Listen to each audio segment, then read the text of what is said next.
نموی سفید مردی کاره برای ریز خریب و خار و زاره اما پیر و جوانی این وطن را خدایا در پناهی خود نگه دار اما پیر و جوانی این وطن را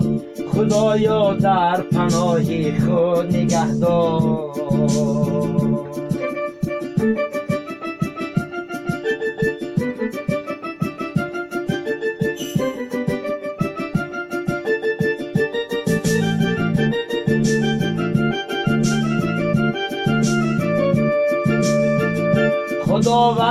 خداوندی مددگار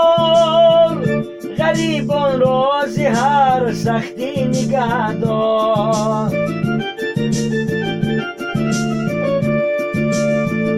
غریبان به پناهند برادر غریبان را مرنج جان و میازار غریبان به پناهند برادر غریبان را مرنج جان و میازار غریبان را مرنج جان و میازار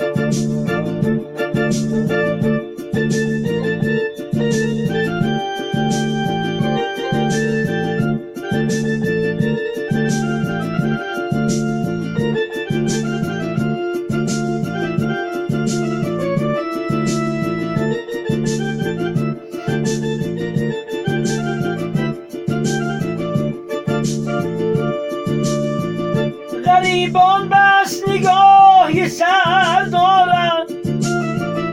دلی پر خون و رنگی زر دارند غریبان را نوازش کن برادر که در دل غصه ها و درد دارند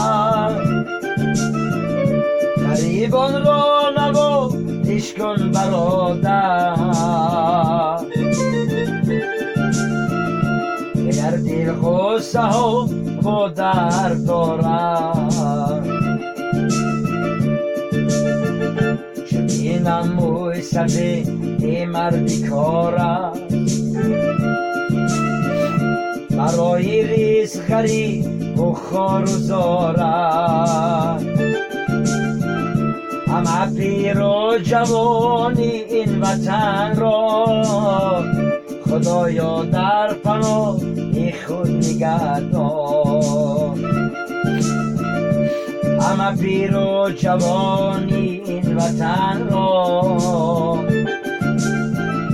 خدایا در پناهی خود نگه دار اما پیر و جوانی این وطن را خدایا در پناهی خود نگه دار